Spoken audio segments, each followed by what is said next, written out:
May 20th, 1943. North Atlantic, 400 miles west of Brest. The sea was calm, unnervingly so. A flat, glassy void that stretched beyond the limits of sight. Beneath it, at a depth of 60 meters, U-615 drifted silent, engines idling low. The men inside could hear nothing but the rhythmic pulse of the diesel compressors and their own breath echoing through the steel hull. Kapitänleutnant Ralph Kapitzky leaned over the plotting table, eyes fixed on the chart illuminated by a single red bulb. 2 days earlier, his wolfpack, Gruppe File, had cornered a convoy of 30 Allied merchant ships. Yet tonight, their radios had gone quiet. U-230, U-456, U-752. All silent. Men he'd shared schnapps with in Brest now vanished into the Atlantic without a word. He glanced toward the Enigma machine bolted to the wall. The brass rotors gleamed faintly under the light. Messages still came from BDU, Karl Dönitz's command in Lorient. Orders were precise, confident.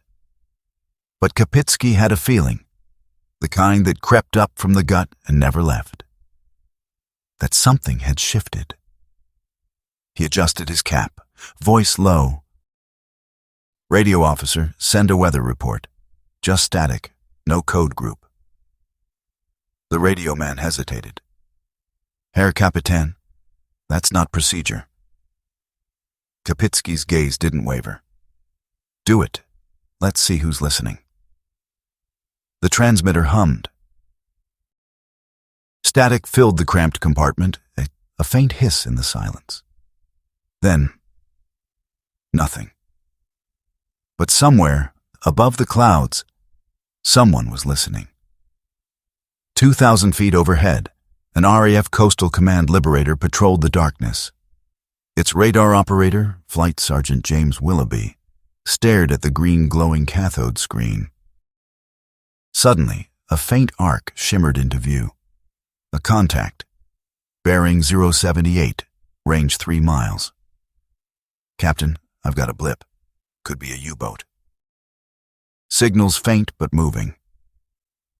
The pilot, Flight Lieutenant Peter Hawk Morrison, grinned through the red light. Wake up the gunners.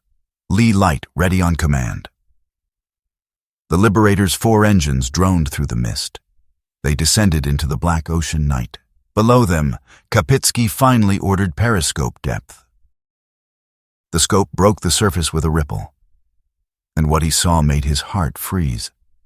A single shaft of white light tore through the night sky. Brilliant, blinding, divine. It cut straight down like a sword from heaven. Alarm! Crash dive! The klaxon wailed. Men stumbled over each other as seawater poured through open vents. The hull groaned. Above, the Liberator's bomb bay doors opened. 4 depth charges spiraled down, their fuses armed to explode at 40 feet. Kapitzky grabbed the railing as the first charge hit. A thunderclap. The pressure wave slammed through steel. Light bulbs shattered. The Enigma machine toppled from its mount. Someone screamed as water burst from a seam near the aft bulkhead. The U-boat dove deeper, 90 meters, 120. The hull creaked under crushing pressure. Kapitzky shouted through the chaos, "Trim tanks, hold her level." But the second explosion came closer. The lights flickered. Every man knew what it meant. The wolves were no longer the hunters. Above, Morrison's crew watched the oil slick rise to the surface. The white beam faded, and the Liberator disappeared into the clouds. In his logbook, Willoughby scribbled a single line. Contact confirmed. Target destroyed. Depth charge pattern effective. By sunrise, BDU headquarters received 7 reports of missing submarines. Dönitz stared at the situation map. The North Atlantic peppered with black pins where wolfpacks once prowled. He clenched his fist.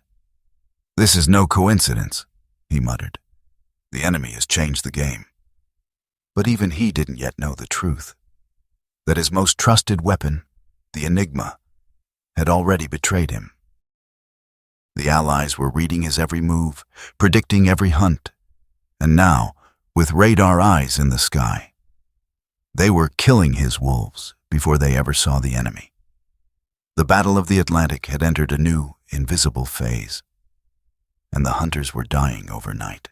May 24th, 1943. Lorient, France. The morning fog hung heavy over the submarine pens, rolling in from the Bay of Biscay like a living thing. Beneath the towering concrete arches, mechanics moved like ghosts, their voices muffled by the echo of hammers and engines. U-boat crews, young, pale, and exhausted, shuffled down the dock carrying sea bags, their faces gaunt and hollow-eyed from months at sea. Grand Admiral Karl Dönitz stood on the observation platform above the pen, flanked by officers of the Kriegsmarine. His posture was rigid, his eyes fixed on the returning hull of U-333. The boat's conning tower was shredded, paint scorched, antenna gone. It looked less like a predator than a survivor. As the submarine eased alongside the dock, her commander, Kapitänleutnant Peter Erich Kremer, limped out, one arm in a sling. He saluted sharply, despite the pain. "Reporting from patrol, Herr Admiral," he said. Dönitz studied him for a long moment. "You encountered aircraft?" Kremer nodded grimly. "At night, Herr Admiral. Out of nowhere. No moon, no visibility. They saw us before we saw them. Leigh Light. Blinding." He looked away, jaw tightening. "They hit us before we could dive." Dönitz's jaw set. "At night," he repeated softly. "That should be impossible." The Admiral turned toward his staff. "We have been fighting the British for years. They have no magic. Find me the explanation." But it wasn't magic. It was mathematics. At Bletchley Park, north of London, the decrypted messages flowed like a steady stream of secrets. Codebreakers, mathematicians, linguists, engineers bent over the Enigma intercepts, reconstructing the rhythm of war with pencil and logic. Alan Turing, his shirt sleeves rolled up, leaned over a stack of printouts from Hut 8. Convoy HX-237 attacked by group-up file. 4 U-boats lost. A clerk read aloud. Turing frowned. They're still using the Triton key, even after losses like this. They think it's unbreakable, the clerk said. Turing gave a faint smile. Then we'll let them keep thinking that. The Triton, the latest Enigma variation used by the U-boats, was supposed to be uncrackable. But it wasn't. Thanks to captured codebooks from U-559 and the relentless work of Turing's bomb machines, the Allies now read Dönitz's orders almost as quickly as his own captains did. Every time a wolfpack was assembled, the Allies already knew the coordinates. Every time a submarine was sent to intercept a convoy, the convoys were rerouted, or worse, baited into traps. Yet breaking the code alone wasn't enough. The North Atlantic was vast, and the ocean did not yield her secrets easily. That's when technology took the stage. June 1943. RAF Coastal Command, Thorney Island Airfield. Flight crews gathered in the hangar as engineers unveiled the latest addition to the war. A bulky, awkward-looking device mounted beneath the fuselage of a Vickers Wellington. "This," the squadron leader announced, tapping the metal casing, "is the air-to-surface vessel Mark III radar, 10-centimeter wavelength. It sees periscopes, snorkels, and even wakes, day or night." Beside him stood another technician, holding a heavy cylindrical lamp with a mirrored lens. "And this," he said, grinning, "is the Leigh Light. When your radar gets a contact, you switch this on at 200 yards. It lights up the bastard like a Christmas tree. Laughter echoed around the hangar, but behind it was a pulse of anticipation. For years, the U-boats had ruled the night, surfacing to charge batteries and attack under cover of darkness. Now, the night itself was turning against them. Radar-equipped aircraft could detect a submarine's conning tower miles away, home in silently, and then, at the last second, unleash the white glare of the Leigh Light before striking. From that moment onward, nowhere on the surface was safe. Back in the Atlantic, U-615 struggled to make contact with its wolfpack. Kapitzky's crew was gaunt, their nerves frayed. Every time they surfaced, they risked death. "Hydrophone check," the soundman whispered, pressing his ear to the receiver. No propellers, only distant waves. Kapitzky lit a cigarette, the smoke curling beneath the dim red light. "We dive by day, surface by night," he murmured. "But now the night belongs to them." He looked at the chart again. So many red X's where comrades had vanished. Dönitz's order had gone out days ago. Reduce radio transmissions. Travel submerged during moonlight. But what good were orders when the enemy already knew them? Above the waves, a Liberator pilot spotted a faint white line slicing across the water, the wake of a periscope. "Contact," the radar operator called. The pilot swung the aircraft around, engines roaring. "Leigh Light on." The beam exploded downward, a cone of brilliance cutting through the dark. The water shimmered silver. A conning tower gleamed for a second, just long enough to mark its doom. 4 depth charges rolled out. The sea erupted. When the foam cleared, there was nothing left but oil. The wolves were dying one by one, hunted in the darkness they once ruled. And somewhere in Lorient, Dönitz realized what every commander dreads most. The war had shifted, and he no longer understood the rules. July 1943. Berlin, Kriegsmarine High Command. The air in the war room was thick with cigarette smoke and quiet tension. A vast map of the North Atlantic covered the far wall, pins marking U-boat patrol zones, convoy routes, and no-contact regions that grew larger with every passing week. Dönitz stood in front of it, hands clasped behind his back. His once proud gray wolves were being slaughtered. In May alone, 41 U-boats had vanished, over 1/3 of his active fleet. He turned to his communications officer. "Explain to me," he said slowly, "how they keep finding us."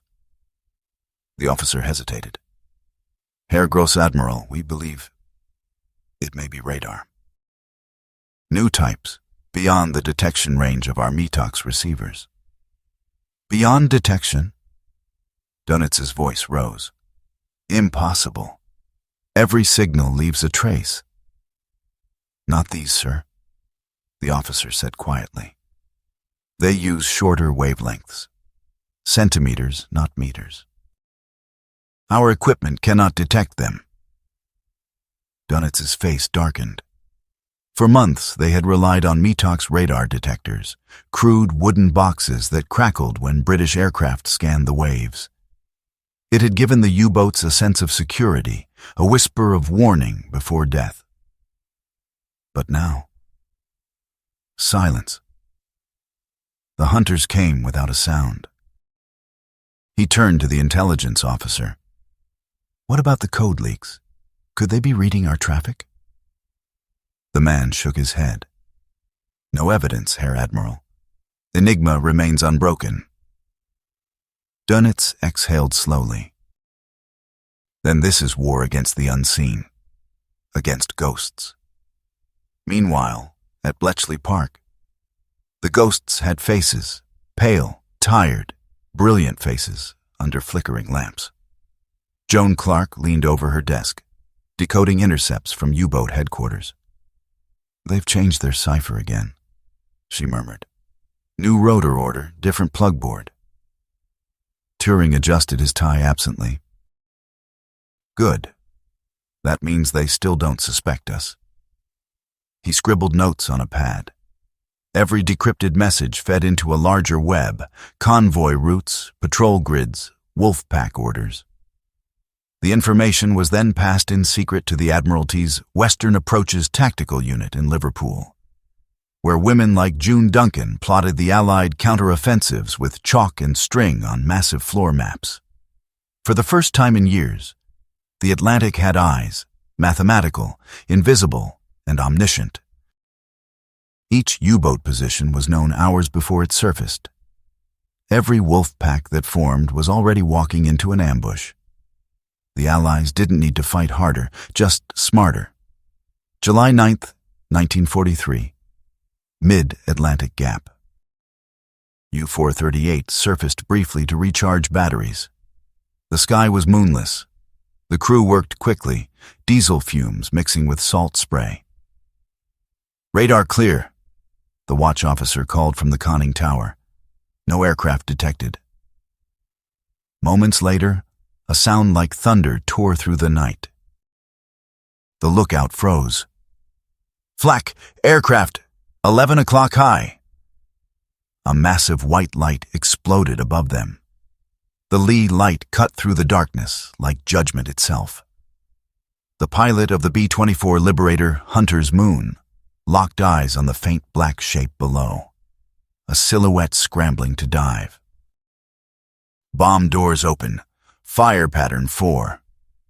Depth charges tumbled into the void.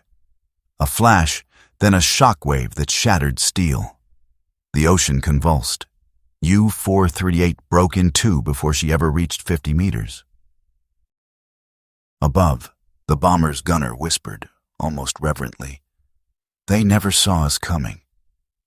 Back in Lorient, word of the loss arrived 3 days later. Dönitz slammed his fist against the table. 43 boats in 1 month. Do you know what that means? 600 men, gone. His adjutant stood silently. The admiral's voice trembled with rage and disbelief. "We've trained them as hunters, and now they die like cattle." There was a pause. Then he whispered, almost to himself, "The Atlantic has turned against us." He issued new orders that evening.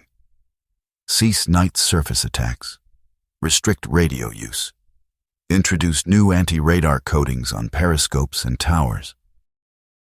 Deploy the new Naxos radar detector, capable of sensing the British 10-centimeter band. But every innovation came too late. By the time the Naxos sets arrived, hundreds of boats lay at the bottom of the Atlantic. And worse, morale was collapsing. August 1943. U-boat school, St. Nazaire.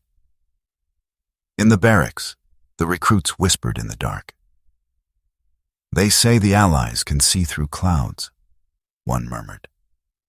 "Radar," another spat. "Just propaganda." A third stared at the ceiling, voice low. "Then why did my brother's boat never come back?"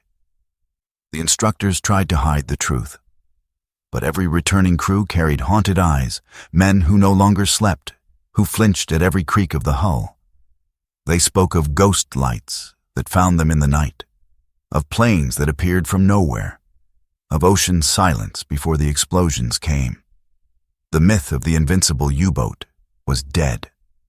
At Bletchley, another decrypted message arrived. From BDU to all boats. Losses severe. Avoid Bay of Biscay transit by night. Surface only under overcast. Turing stared at the text and exhaled. He's adapting. Joan Clark looked up from her desk. But it won't save them. Turing nodded. No. Because we already know what he'll do next. And in the skies above the Atlantic, squadrons of Liberators, Sunderlands, and Catalinas took off into the dark. guided not by luck or chance, but by the invisible mathematics of victory. The hunters had become the hunted. And by the summer of 1943, the wolves of the deep were dying faster than Germany could replace them. September 1943. The North Atlantic. Night again. The kind that swallowed the horizon whole. No moon, no stars, only the trembling rhythm of diesel engines beneath the waves. U-405 surfaced briefly to ventilate and recharge, her steel hull slick with condensation. Every crew member knew this was the most dangerous hour of the day, when a single spark of moonlight, a single echo, could summon death from the clouds. Lieutenant zur See Ernst Ludwig Wendt climbed the conning tower, scanning the black horizon through his binoculars. He had joined the Kriegsmarine just 2 years earlier, fresh from Naval Academy. Back then, the U-boat service was romanticized. The elite, the chosen few, the wolves of the Atlantic. Now, that pride had curdled into dread. "Radar check?" he called. "Negative," the radio man replied, headphones pressed tight. Metox silent. Wendt sighed. Metox is always silent now. He turned his gaze upward and froze. Far off, in the clouds, a faint flicker of light pulsed. Not lightning. Not stars. He knew that glow. "Alarm! Dive! Dive!" The klaxon shrieked. Chaos erupted as the crew scrambled to their stations. The hulls shuddered as the ballast tanks filled. The sea swallowed them whole. Above, a Liberator from RAF Squadron 224 descended through the clouds, engines roaring. Its radar operator shouted over the noise, "Contact diving!" "Range 1 mile. Mark bearing." The pilot's jaw tightened. "Leigh Light, now!" A cone of blinding white tore through the sky, slicing across the waves, catching the submarine just as it slipped beneath the surface. The pilot released 4 depth charges in a staggered pattern. Seconds later, a roar. The sea split open. U-405 vanished beneath a tower of foam and flame. When the surface settled, nothing remained but a thin slick of oil and floating debris. A crushed cap, a single logbook page drifting in the current. At Lorient, Dönitz read the report in silence. His staff stood frozen around him. "Another?" he asked quietly. "Yes, Herr Admiral. Patrol area grid AE-84. Confirmed by aircraft." "How many survivors?" The officer hesitated. "None." The Admiral's hand trembled slightly as he folded the report. "They're killing my boys before they even see the enemy." He walked to the map wall again, staring at the ocean expanse that had once been his battlefield. Now it was a graveyard. Red pins marked convoys, black pins, U-boats lost. In early 1943, there had been hundreds. By autumn, only a fraction remained. He closed his eyes and whispered, "We are blind in an ocean of light." At the same moment, thousands of miles away, another kind of light burned. The pale green glow of radar screens in Allied command posts. In a bunker beneath Liverpool, the Western Approaches Tactical Unit was alive with noise. Wrens, young women in Navy uniforms, moved magnet markers across the massive floor map representing the Atlantic. Convoy SC-143, 30 ships. Escorts in position, U-boat shadowing at grid AM-53. Roger. Aircraft vectoring in from Iceland. Commander Roger Wynne, the mastermind behind the U-boat counter-strategy, leaned on his cane, eyes fixed on the pattern of movements. "Gentlemen," he said softly, "the wolfpacks are no longer coordinated. Their signals are sparse, their routes predictable. We'll press them until they break. He tapped the map with his stick. This isn't hunting anymore. It's extermination. By late 1943, the technological web was complete. Air patrols from Greenland, Newfoundland, and Northern Ireland closed the mid-Atlantic gap.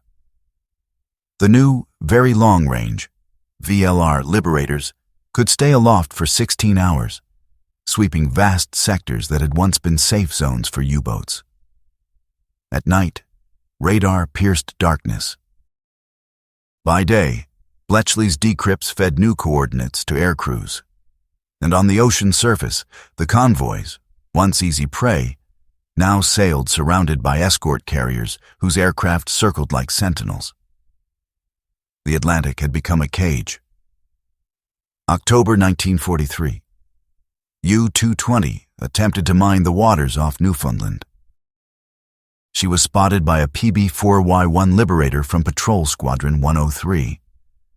The crew released depth charges before the U-boat could submerge. The explosion ripped the hull apart. All 56 men aboard were lost. In the logbook of the American aircraft, the pilot wrote only, "Radar contact, visual confirmation, target destroyed." No survivors. That same week, U-631, U-470, and U-844 were sunk.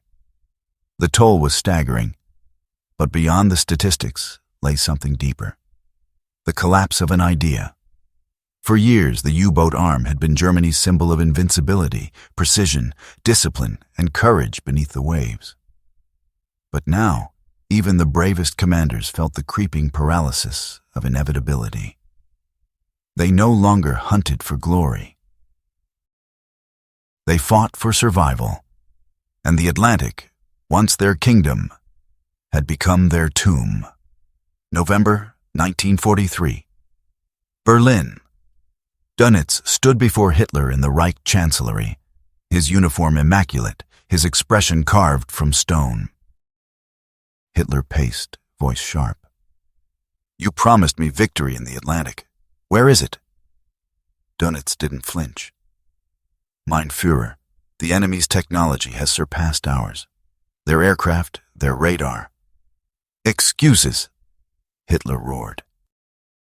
"Find a way to win, or find someone who will." Dönitz met his gaze with weary defiance. "We are no longer fighting men, my Führer. We are fighting mathematics." Hitler froze. For a moment, the words hung heavy in the air. The first admission that the war's greatest battlefield had already been lost. That winter, the North Atlantic fell silent. Convoys crossed unchallenged. The wolfpacks, once the terror of every sailor, had dwindled to a whisper. For the men who survived, the silence was worse than the bombs, because silence meant the hunt was over. And for the U-boat crews of 1943, there was no greater humiliation than being forgotten by the sea they once ruled. January 1944. The Bay of Biscay. Cold winds swept over the Atlantic as dawn broke pale and brittle. The sea, once alive with the silhouettes of U-boats leaving port, now lay empty. The great pens of Lorient, Saint-Nazaire, and Brest stood silent but for the clang of repair crews patching holes in the concrete. The wolfpacks had not sailed in weeks. Inside U-boat command, Admiral Dönitz reviewed a list that felt like an obituary. U-634, lost with all hands. U-714, presumed destroyed. U-377, missing. U-615, confirmed sunk, no survivors. He set the report aside and rubbed his temples. He had once commanded the Atlantic like an empire, each wolfpack a weapon of precision. Now his empire existed only on paper, red ink marking each boat that would never return. The numbers were beyond repair. In 1942, the happy time, German submarines had sunk over 6 million tons of Allied shipping. In 1943, that figure fell by more than half. By early 1944, it was negligible. The hunters of the deep had been outthought, outbuilt, and outseen. In Liverpool, the mood was different. Commander Wynne entered the Western Approach's plotting room carrying a mug of tea, his limp more pronounced, but his tone almost light. "Gentlemen," he said, looking over the new convoy reports. "For the first time in 4 years, the North Atlantic is open." He tapped the chart where convoy HX-276 had crossed unmolested. 3,000 miles without a single attack. That, he said softly, is what victory feels like. The Wrens cheered quietly, though most of them understood what that victory had cost.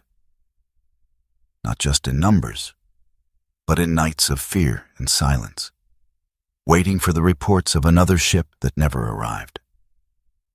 Outside on the docks, Liberty ships lined up like steel giants, their decks loaded with tanks, ammunition, and food bound for Europe. Each one a small miracle of industry. Each one a message to Berlin. The Atlantic Bridge was unbroken. February 1944. Trondheim, Norway. U-995, a Type 7C, was preparing to sail on a new patrol. Her commander, Oberleutnant Hans-Georg Hess, stood before his men on the icy dock. They were young, barely 20, faces too smooth, eyes too eager. "Men," he began, "the Atlantic is not what it once was. You've heard the stories about radar, about aircraft. But remember this, the ocean still hides those who respect her." He paused, watching their faces. "We are not the hunters we once were, but we are still submariners, and we will go down fighting." They saluted, but in their hearts, even the greenest knew there would be no glory left in this fight. By spring, the Allied web was complete. From Iceland to the Azores, from Newfoundland to Gibraltar, aircraft patrolled every corridor of the sea. The convoys steamed in massive columns under air cover.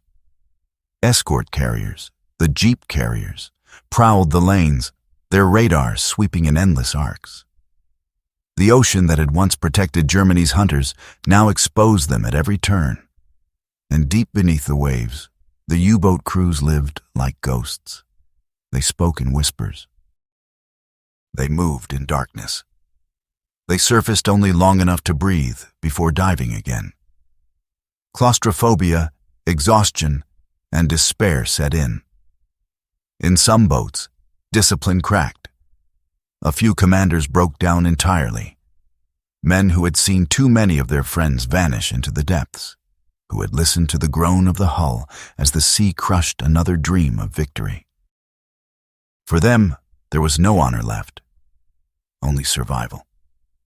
At Bletchley Park, Turing walked through the snow-covered courtyard, collar turned up against the cold. The war still raged, but the Battle of the Atlantic, his quiet, invisible war, was over. He stopped by the pond, watching the ice shimmer in the dawn light. Joan Clark joined him, hands deep in her coat pockets. "They say the U-boats are finished," she said softly. Turing nodded. "They'll still fight. But yes, the code's broken. The ocean belongs to someone else now." He smiled faintly, though there was no triumph in it. "Funny thing about victories like this," he said. "No one ever sees them." And with that, he turned back toward Hoot 8, to the machines that hummed, deciphering a world that was still killing itself by the thousands. By mid-1944, the Kriegsmarine submarine fleet had lost nearly 3/4 of its force. Dönitz, now stripped of illusions, shifted to defensive operations. He ordered the construction of new electro-boats, the Type 24 and Type 23, sleek, advanced designs that could remain submerged for days and outrun anything on the surface. But they came too late. The Allies were already in Normandy. The war's tide, once measured in tons of shipping, was now counted in miles across France. May 1945. Flensburg, Germany. Dönitz, now Führer for mere days after Hitler's suicide, received the news he had long expected. Germany had surrendered. In a brief radio address, his voice cracked but remained steady. The struggle is over. The honor of the German Navy remains unbroken. But in the harbors of Kiel and Bergen, the remaining U-boats lay half submerged, their crews climbing out with white flags. Over 750 submarines were scuttled by their own men rather than handed over. The last wolves, choosing death over captivity, sank themselves into the sea they once ruled. That summer, Allied divers descended into the wrecks scattered across the Atlantic floor, steel tombs resting in eternal silence. Inside, they found logbooks, coffee cups, torn letters, and the shattered remains of Enigma machines. Each one told the same story, of faith in secrecy, undone by brilliance, of men who thought they were invisible, only to be seen in the dark, of a war that was won not by strength, but by intellect and patience. The Battle of the Atlantic had lasted nearly 6 years. It was the longest continuous campaign of World War II. And when it ended, it had claimed over 80,000 lives, sailors, airmen, submariners, swallowed by the same sea that had once promised glory. But history would remember one truth above all, that in 1943, when the wolves began to die overnight, the ocean itself had changed sides.